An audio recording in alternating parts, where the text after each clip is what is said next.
Paz do Senhor, queridos. Bênção poder estar com você mais uma vez, nesse nosso tempo aí de ministração, de estudo da palavra. E eu gostaria, no dia de hoje, compartilhar com você aquele assunto que nós começamos, no último encontro nosso. E o tema nosso é a unção de Jeú, Nós vamos aí para a parte 2. Só lembrando um pouquinho daquilo que nós conversamos, no primeiro encontro aí, no nosso primeiro vídeo, que nós conversamos um pouquinho sobre a realidade que nós, muitas vezes, como igreja, estamos vivendo, passando, e qual é a disposição de nós verdadeiramente darmos os passos necessários para realizarmos o propósito daquilo que Deus tem. E nós começamos a olhar um pouquinho a vida de Jeú. Eu quero continuar hoje nesse tema, e só relembrando aí, que o Senhor chama o Jeú e separa ele. Você lembra da história que nós vimos isso lá com Elias, quando Elias então recebe da parte do Senhor a direção de que ele deveria ungir, alguns ali, para destruir todo o engano, toda a mentira, tudo aquilo que Jezabel e Acabe tinham lançado no meio do povo de Deus. E o Senhor levanta Jeú para isso. E aí nós fomos vendo a história toda, vimos aí a importância de ser alguém que tem uma espada, e diz ali o texto, que Jeú sabia usar bem a espada, lembrando a realidade nossa em relação à palavra de Deus, quando a própria palavra nos diz que ela é como espada, que corta como dois gumes, que corta tudo que precisa ser cortado e transforma tudo que precisa ser transformado. E vimos também a ousadia e a intrepidez. E aí nós vimos ali no texto, de 2 Reis 9-20, quando nós vimos que aquele momento, quando Jeú está se aproximando ali do povo, do rei, e aí ele está se aproximando e o vigia em cima da torre, o rei manda alguém ir lá falar com Jeú, e Jeú diz assim: o que tu tem com a paz? Você vem em paz? Ele diz: o que você tem com a paz? Passa para trás de mim. E o primeiro passa, o segundo passa, e nenhum dos mensageiros voltam. E aí o rei, preocupado, sem saber o que fazer, aí o moço de vigia, o que estava vigiando ali, guardando a torre, ele diz assim: olha, não voltou ninguém, rei. E quem está vindo na frente, e guiando à frente, com o cavalo e a sua carruagem, parece o Jeú. Porque a forma de guiar dele, ele guia furiosamente. Essa é a palavra usada na Bíblia. Ousadamente, intrepidamente. E esta deve ser o nosso papel naquilo que nós vivemos e passamos. E eu quero continuar um pouquinho esse assunto hoje com você. Eu terminei dizendo assim, que o que nos falta muitas vezes é coragem para colocar a fé em prática. Como a gente falou, cremos que Jesus pode ressuscitar um morto, mas muitas vezes nós não temos coragem de orar para que esse morto ressuscite. E eu queria continuar esse tema hoje a partir do livro de Isaías 49, 1-10, o chamado de Isaías. Quando o Senhor o chama, ele então diz assim a palavra lá, Isaías 49, do 1 até o 10, eu quero ler com você. Diz assim: ouvi-me, terras do mar, e vós, povos de longe, escutai. O Senhor me chamou, é Isaías falando, desde o meu nascimento, desde o ventre de minha mãe fez menção do meu nome. Fez a minha boca como uma espada aguda, na sombra da sua mão me escondeu. Fez-me como uma flecha polida e me guardou na sua aljava. E me disse: tu és o meu servo, és Israel, por quem hei de ser glorificado. Eu mesmo disse: debalde tenho trabalhado, inútil e vãmente gastei as minhas forças. Todavia o meu direito está perante o Senhor, a minha recompensa perante o meu Deus.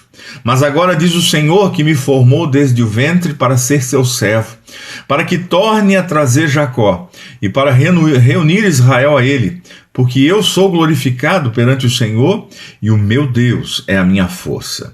Sim, diz ele, pouco é o seres meu servo, para restaurares as tribos de Jacó, e tornares a trazer os remanescentes de Israel.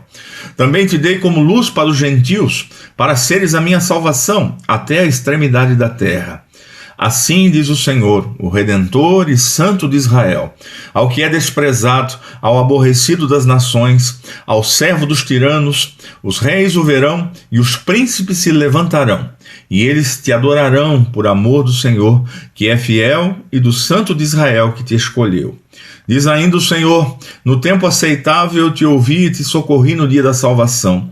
Guardar-te-ei e te farei mediador da aliança do povo, para restaurares a terra e lhe repartires as herdades assoladas. Para dizeres aos presos: saí, e aos que estão em trevas: aparecei. Eles pastarão nos caminhos, e em todos os altos desnudos terão o seu pasto.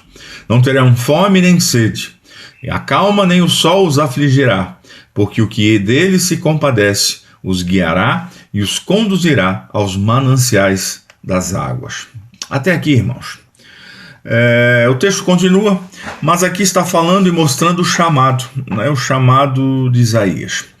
E algumas coisas são interessantes. Eu quero olhar primeiramente o chamado dele, a característica dos chamados. Por quê? Porque eu creio, irmãos, que eu e você somos chamados da mesma forma. Eu creio que Deus nos chamou para cumprirmos algo para Ele. Eu creio que Deus nos chamou para restabelecermos a ordem de tudo aquilo que Ele determinou que deveria ser restabelecido. E eu creio que eu e você devemos nos posicionar naquilo que nós temos vivido, de tal forma que esta unção, né, a unção de Jeú, a unção que veio sobre Isaías, permaneçam sobre a minha vida e a tua vida. Algumas coisas interessantes. O texto ali no versículo 1 diz logo assim, que Isaías foi separado desde o ventre. Irmãos, quando a gente começa a pensar e analisar aquilo que Deus, na sua onisciência, onipresença, separou para nós vivemos, a gente vai perceber que lá no ventre nós já fomos chamados. Eu já vi em algumas situações, algumas ministrações, onde o Senhor, né, com grávidas, assim, onde o Senhor ministra sobre a vida daquela mãe, dizendo assim, né, esta criança foi chamada para algo maior. E eu e você, irmãos, fomos chamados para esse algo maior. Assim como Isaías, Deus nos separou desde o ventre, para cumprirmos algo para Ele. Mesmo que na tua vida talvez aquele sentimento, sim, mas eu só vim conhecer Jesus quando eu já era mais velho. Irmãos, não, nós fomos separados. Não há nada nesse mundo que aconteça se não for determinado e debaixo de um propósito daquilo que Deus determinou. Aí o Isaías diz assim, que ele foi separado desde o ventre. No próprio versículo 1 diz que ele me chamou pelo nome antes do meu nascimento, né? Irmãos, eu e você precisamos tomar consciência disso, que o Senhor já me separou, o Senhor já me conhece pelo nome antes de eu nascer, para providenciar ou para promover aquilo que Ele separou para que eu pudesse promover e realizar, no tempo que Ele separou para mim viver nesse mundo e nessa terra. Eu gosto muito daquele texto ali em Atos, quando fala do Davi, né? Que Davi serviu a sua geração e morreu. Irmãos, é isso que nós fomos chamados para viver. O Senhor nos chamou para servirmos a nossa geração, é um tempo. A Bíblia vai dizer 60, 70, 80, né? Se haver vigor, o resto é canseira, é enfado. Irmãos, não há outro sentido na vida se eu não perceber que Deus já me separou desde o meu nascimento, me conhecendo pelo nome, para que eu pudesse cumprir o propósito e realizar o propósito que Ele tem determinado. Eu quero ainda falar disso hoje, ainda, se eu me permitir aqui com o tempo, né? No versículo 2, fez da minha boca uma espada aguda, afiada, né? Da mesma palavra que nós conversamos semana passada. Não sei quando é que passou o vídeo, né? Mas no último vídeo sobre a unção de Jeú. Se você não assistiu, assista aí, né? Parte 1, unção de Jeú, a parte 1. A espada afiada é a palavra, né? A palavra do Senhor, eu ter conhecimento, eu aprender, eu saber que na minha boca está a morte e a vida, como diz a palavra, e eu posso exercê-la com autoridade diante dos homens, de tal forma, como eu falei, que eu, no meu chamado, eu possa cumprir o propósito daquilo que Deus determinou. No mesmo versículo 2, diz assim, ó, fez-me a minha boca uma espada aguda, afiada, na sombra da sua mão me escondeu, e fez-me como uma flecha polida e me guardou na sua aljava. A segunda coisa que ele fala no versículo 2, me cobriu na sombra da sua mão, né? Proteção. o Senhor me guarda, o Senhor, aqueles que se dispõem a cumprir o propósito dele, a viver sendo instrumento nas mãos dele, há o cuidado, há a promessa do Senhor que ele vai proteger, ele vai guardar, ele vai sustentar. Não é? O próprio Senhor Jesus, Mateus 6,33, né? Buscai o Senhor em primeiro lugar, o seu reino e a sua justiça, serão acrescentadas todas as coisas. O Senhor guarda, o Senhor protege, o Senhor fortalece, o Senhor anima e concede a bênção dele. Diz no versículo 2, pôs-me como flecha limpa, flecha preparada, flecha, né? Que, como ele diz aqui, como uma flecha polida, né? Que foi trabalhada, que foi preparada para cumprir e alcançar o alvo, para chegar no alvo que o Senhor preparou, para chegar no alvo que o Senhor determinou que assim deveria acontecer. No próprio versículo 2 vai dizer assim, me escondeu na sua aljava. Né? Essa figura para mim é fantástica. O Senhor me esconde, me prepara para usar no momento certo, para usar no momento certo. Eu gosto muito daquela figura no Salmo, né, quando ele diz ali que herança do Senhor são os filhos, né, e fruto, né, tal, e o Senhor vai ministrando e diz assim, feliz o homem que enche deles a sua aljava. Feliz o homem que enche deles a sua aljava. Irmãos, isso para mim é uma figura assim muito forte. Por quê? Porque essa é a figura que demonstra que o Senhor, ele tem todo um cuidado, né? Porque assim o flecheiro é. O flecheiro é aquele que tem que achar a vara, ele tem que afiar a vara, ele tem que preparar a vara, ele tem que deixar tudo em ordem e ela fica escondida, né? E a flecha precisa entender muitas vezes que dentro da aljava ela fica com a cabeça para baixo, né? O flecheiro não põe ela com a ponta para cima, né? Pelo contrário, que quando ele vai pegar, né, a aljava, ele já pega pelo fundo e já atira, né? Então ela fica com a cabeça para baixo, para que não veja mesmo, para que ela saiba que ela está na dependência do flecheiro, para que a flecha saiba que no momento certo ela vai ser lançada, para que a flecha saiba que no momento exato que o Senhor determinou e preparou, ela vai ser usada, né? Este entender da parte de Deus. E muitas vezes no meio da igreja as pessoas vão ficando ansiosas. Né? Eu já vi irmãos, né? Não vivi essa realidade aqui em Montemor, mas lá em Caxias, eu vivi essa realidade, irmãos vinham procurar assim, pastor, então, eu acho que eu não estou sendo usado, né, pastor? O senhor não tem reconhecido muitas vezes? Não, irmão, eu tenho te reconhecido, só que eu não entendo em Deus ainda que chegou o momento de você estar exercendo aquilo que Deus lhe chamou. Outros muito ansiosos, né? Eu lembro que eu tive essa conversa uma vez com um discípulo meu, que ele estava ansioso, porque ele ia casar, e ele queria ir embora e tal, e fazer. Eu falei, irmão, não é tempo. Aquieta o teu coração, guarda o teu coração, você vai casar, viva a tua vida de casado. Ainda lembrei a palavra quando diz ali, né, que o homem que casa, né, ele tem direito a ficar 1 ano, né, ele não vai para a guerra. Eu falei, é tempo de você agora cuidar da tua esposa, aprenderem a viver juntos, porque vai chegar o momento que o Senhor vai te enviar. Hoje ele é um dos nossos pastores, está cuidando da igreja, ele é esposa, uma benção. Discernir esse momento, saber que o Senhor está nos preparando, está nos polindo, está nos afiando, para que a gente possa cumprir o propósito. Não fique ansioso. Ousadia é diferente de ansiedade. Ousadia é aquele que sabe que chegou o momento, ele dá o passo, ele não volta atrás, né? Como ministrei uma palavra, né, no último domingo, falando do limite, né? Eu rompo o meu limite e vou. Isso depende da minha atitude, mas ao mesmo tempo eu preciso saber que Deus tem me preparado para coisas maiores. Eu, de vez em quando eu falo isso, eu digo assim, eu sei que a nossa vida ela vai por estágios, né? Eu estou vivendo agora um novo estágio aqui na igreja de Montemor. O que o Senhor tem preparado? E o que eu estou vivendo hoje aqui não é o final. Eu estou sendo ainda preparado, que o Senhor sempre tem coisas maiores reservadas para que eu e você possa viver. Continuando, versículo 3, ele diz assim, e me disse, tu és o meu servo, és Israel, por quem eu hei de ser glorificado. Aí o Senhor diz para ele, né, me disse, tu és meu servo, né, e é aquele momento onde a gente reconhece, né, que diante de Deus eu sou chamado para um propósito. Eu sei que eu sou servo. né? Há a história quando Jesus conta, e ele fala que o escravo, né, que achou que já tinha feito todo o seu serviço durante o dia, mas o seu senhor chegou de noite.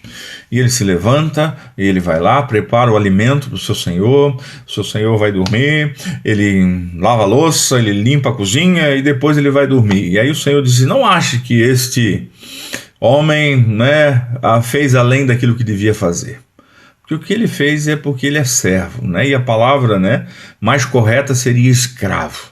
Né? Nós somos servos, chamados, somos escravos livres, né? Dizendo assim, que podemos realizar a graça e a obra do Senhor de uma forma plena, viver na graça e realizar a obra do Senhor, mas ao mesmo tempo não podemos nos esquecer que nós somos servos, não somos donos de nós mesmos, mas somos chamados para viver debaixo do amor, do cuidado desse nosso Deus, cumprindo o propósito. E aí, por último, né? São 8 características aqui, eu já vou relembrar para você. E por último, ele diz assim: e por meio da vida de Isaías, ele ia manifestar a sua glória. Eu e você que somos chamados, e o Senhor tem nos chamado, e não adianta você dar desculpa que você não tem, tá? Porque todos nós temos. Todos nós temos um chamado. Não existe, o Senhor nunca me disse nada. Não, irmão, o Senhor te chamou para algo. Todos nós fomos chamados para alguma coisa. Não estamos aqui nesse mundo simplesmente para passar por ele, mas estamos aqui nesse mundo, como eu falei no início aqui do vídeo, para que nós possamos servir a essa geração. E depois a gente vai morrer e vai viver com o Senhor, mas somos chamados para servir essa geração. E o Senhor quer manifestar a glória dele a partir da minha vida e a tua vida. O Senhor quer manifestar a glória dele. Por isso são 8 características, né, de um chamado na vida de alguém. E todas essas 8 características nós vamos encontrar na vida do próprio Jeú. Né? Nós fomos separados desde o ventre, o Senhor nos chamou pelo nome antes mesmo de nascermos, fez da nossa boca uma espada afiada, nos cobriu com a sombra da sua mão, ou seja, tem nos protegido, nos colocou como flecha polida, preparada, né, para acertar o alvo, nos escondeu na sua aljava, para primeiro nos proteger e também para guardar o momento certo de nós sermos lançados, nos disse, né, nos lembrou que nós somos servos e por isso ele quer manifestar a glória dele a partir da nossa vida. Isso é fantástico, irmãos. Né? Quando eu comecei a tomar consciência na minha vida desse chamado, né? E essa palavra de Isaías, eu lembro que na época, tanto Isaías, Jeremias, né? Quando o Senhor começou a falar ao meu coração de um chamado, né, para algo maior, e irmãos, eu lutei muito tempo com isso, eu já partilhei sobre isso, né? Eu não queria, né? Éramos empresários, a gente estava bem, eu queria viver aquilo, me formei para aquilo, e o Senhor começou a incomodar o coração, incomoda o coração, e aí eu comecei a meditar e olhar aqueles homens e mulheres que tinham sido chamados por Deus. Eu me vi em algum momento com Moisés dizendo assim: Senhor, manda outro, não manda a mim. Senhor, envia quem tu tens para enviar, mas não me envia. Aí no outro momento eu comecei como Jeremias, né? Eu comecei, Senhor, né? Eu comecei a ser um profeta chorão, né? Diante do Senhor, assim, Senhor, não, Pai, Senhor, isso não é comigo, né? Eu comecei a meditar em Isaías, eu comecei a olhar o momento de Davi, né? Quando ele recebe ali, ele é ungido para se tornar rei, e eu comecei a ler a palavra olhando para esses homens e também mulheres, né? E comecei a perceber dentro de mim a luta que existia dentro de mim, para que eu pudesse realmente dar o passo e cumprir aquilo que o Senhor queria para mim. E nessa época, essa palavra de Isaías foi muito forte na minha vida, né? Porque eu comecei a me colocar no lugar de Isaías. Né? E esses 3 versículos, né? São só 3 versículos que falam do chamado. Eu li 10 com você, mas eu quero falar para que é que a gente foi chamado, né? E nesses 3 versículos está ali a base, né, do chamado dele. E quando eu comecei a me colocar dessa forma, eu comecei a me perceber dessa forma, que eu tinha sido alguém que foi separado do ventre, que o Senhor já me conhecia, né, o meu nome antes do meu nascimento, que Ele preparou a minha boca para ser uma espada afiada, que me cobriu com a sua proteção, né, a sua sombra, que me pôs como flecha para ser lançado no alvo, me escondeu na sua aljava, né, para ser usado no momento certo, me chamou de servo, e acima de todas as coisas. E o que eu lembro que na época eu passei um tempo assim, me alegrando com Deus, né? E eu fiquei exultante quando eu entendi que a partir da minha vida, a partir do meu chamado, o Senhor iria manifestar a glória dele. Ah, irmãos, isso é um privilégio fantástico que eu e você temos e precisamos nos posicionar. Como eu disse, são 8 características de um chamado que encontramos na vida do Jeú, e todos eles são para destruir, assim como o Jeú foi chamado, destruir o engano, a mentira, a manipulação, a idolatria, o orgulho dos homens. O Senhor nos chamou para isso. E aí, a partir do versículo 5, tem que correr um pouco aqui, né? Porque senão a gente vai ficar aí. Eu quero tentar fazer em 3 vezes aí a Sansão de Jeú, mas eu estou vendo que já vai para 4, né? Mas vamos que a gente vai conseguir. A partir do versículo 5, o Senhor começa, agora o Isaías começa a dizer para que ele foi chamado. Quando ele logo diz, mas agora diz o Senhor, que me formou desde o ventre, né, para ser seu servo, para que, aí vem, para quê? Né? E aí ele vai dando algumas funções. No versículo 5, ele diz assim, para tornar a trazer os perdidos e a juntar os desunidos. Diz assim, para que torne a trazer Jacó e para reunir Israel a ele.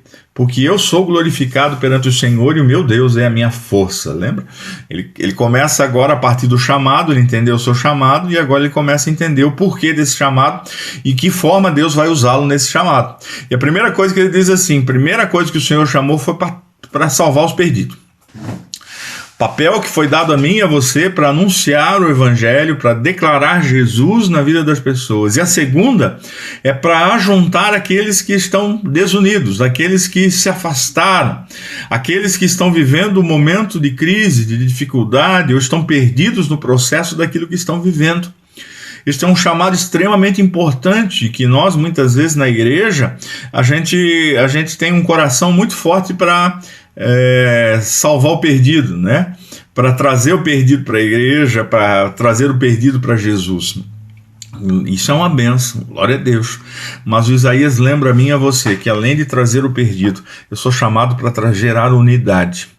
Ou seja, trazer novamente para o seio do convívio, para o seio do Senhor, aqueles que estão afastados. Né? E essa palavra que ele diz, que no versículo 5 ele fala, restaurares as tribos, né, aquilo que foi perdido no passado, e tornar a trazer os remanescentes. Tornar a trazer os remanescentes, aqueles que já andaram com o Senhor, viveram com o Senhor e hoje estão perdidos no processo. Né? Aí no versículo 6 ele diz algumas outras coisas. Pouco é o seres meu servo para restaurares... Eu li errado aqui, né? Para que torne a trazer Jacó e para reunir Israel. Isso no versículo 5. No versículo 6 que diz, pouco é os seres meu servo para restaurares as tribos de Jacó, tornares a trazer os remanescentes de Israel. Também te dei como luz para os gentios, para seres a minha salvação, até a extremidade da terra. Ele torna, no versículo 5, ele traz os perdidos. No versículo 5 ele ajunta os que estão faltando-lhes unidade, união, e agora ele chama então para que vocês restaurem, né? Restaurem Jacó.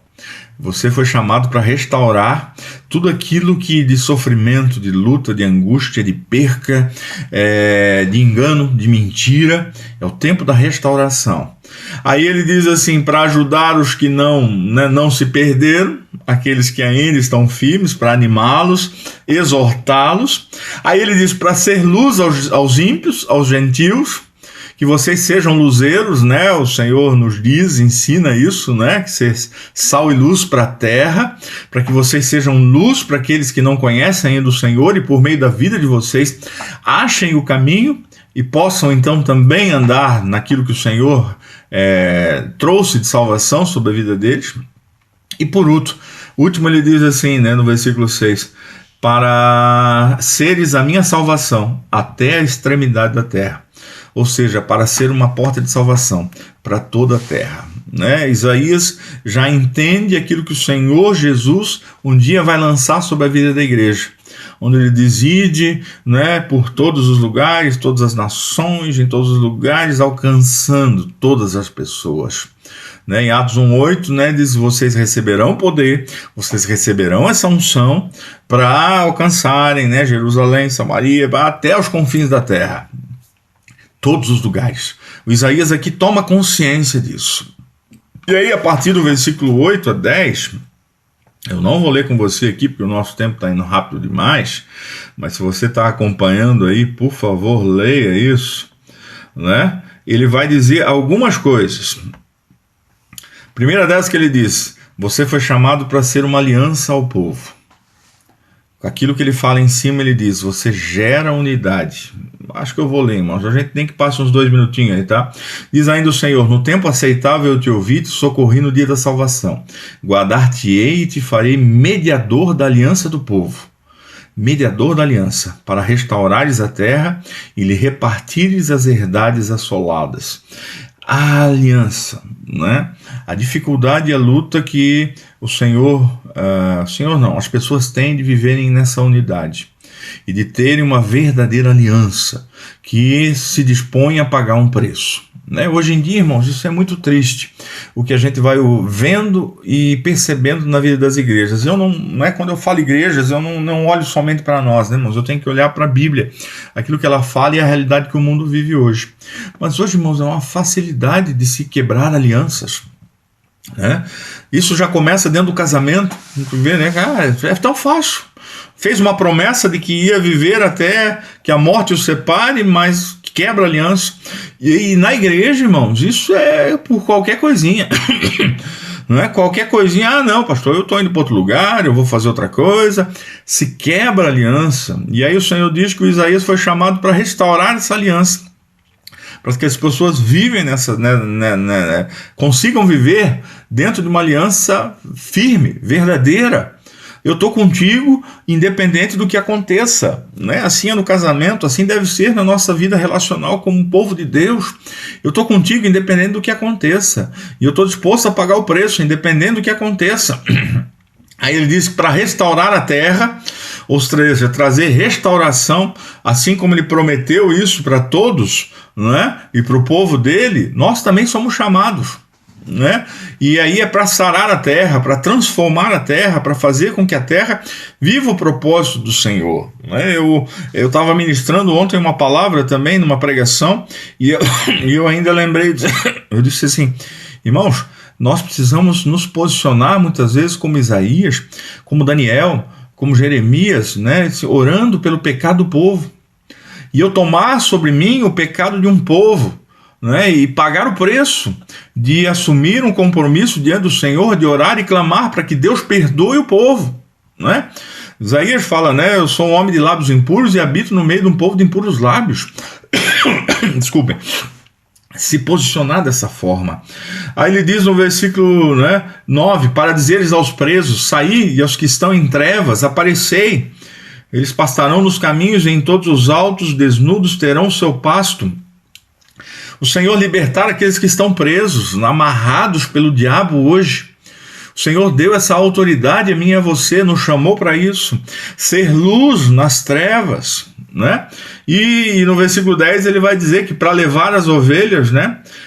Conduzir as ovelhas, não terão fome nem sede, calma, nem o sol os afligirá, porque o que deles se compadece os guiará e os conduzirá aos mananciais das águas. Irmãos, isso é fantástico, né? Só esses versículos, né? Falando aqui, não agora entendendo o chamado, mas para que nós fomos chamados. Irmãos, dá outra mensagem aqui, né? Mas nós não queremos ir tão longe. Deus colocou a mim e a você para sermos esses que tornam a trazer os perdidos, que ajuntam os que estão sem unidade, desunidos, restaura a igreja. Há uma diferença em restaurar a igreja e a terra, ajudar os que não se corromperam, né, os que foram preservados, como diz ali, que fizeram parte da aliança, ser luz aos gentios, uma porta de salvação para toda a terra, para ser uma aliança ao povo e organizar essa aliança de tal forma que haja um compromisso sério com a palavra de Deus e com aquilo que o Senhor tem chamado para viver, restaurar a terra, né, restaurar, eu falei antes, a igreja, restaurar a terra, libertar os presos, os cativos, ser luz aos que estão nas trevas e levar as ovelhas para um bom pasto. Irmãos, isso é fantástico. Quando nós começamos a entender o que Deus tem nos chamado a viver e de que forma Ele quer que nós venhamos a viver, entendendo como nós olhamos ali, né? Que o Senhor, lembrar para você, né? Nos separou desde o ventre. Eu vou falar para você, te separou desde o ventre, conhece o teu nome antes de você nascer, fez da sua boca uma espada aguda, né, afiada, te cobriu da sombra da sua mão, tem gerado proteção sobre a tua vida, preparou você como flecha, né, polida, limpa, preparada para acertar o alvo, que tem escondido você dentro da sua aljava para te usar de uma forma poderosa no momento certo. Disse para você que você é servo dele e vai manifestar a sua glória através da tua vida naquilo que você tem vivido e passado. Queridos, nós vamos continuar esse assunto, tá certo? A unção de Jeú. Deus te chamou para viver nesta unção, vivendo o propósito dele. Que você possa tomar consciência disso e experimentar ser alguém que é extremamente usado por Deus naquilo que o Senhor tem chamado e tem chamado a igreja dele para viver. Amém, queridos? Deixa eu orar por você. Senhor, eu quero abençoar a vida do meu irmão, da minha irmã, daquele que está assistindo agora, Senhor, esse vídeo. Que a tua bênção, Senhor, permaneça sobre a sua vida, sobre a sua casa, o fortaleça, o anime, Senhor, e que esta unção, Senhor, do Jeú, esta unção de ousadia, Deus, esta unção que foi dada no chamado de Isaías, Senhor, sobrevenha sobre a vida do teu servo, da tua serva, e que tu uses, Senhor, poderosamente a sua vida, Senhor, nesses assuntos aqui que nós vemos ali rapidamente em Isaías, Senhor, para aquilo que tu nos chamou, para cumprir assim todo o teu propósito, Pai, assim o abençoa o teu servo e declaro sobre ele, Pai, o teu cuidado, no nome de Jesus. Amém. Amém, queridos. Deus abençoe você. Fiquem todos na graça e na paz de Jesus. Esse assunto continua, tá? Essa é a unção de Jeú, parte 2, vem a parte 3, quem sabe ainda a 4. Deus nos conceda graça aí. Tchau, tchau, até mais.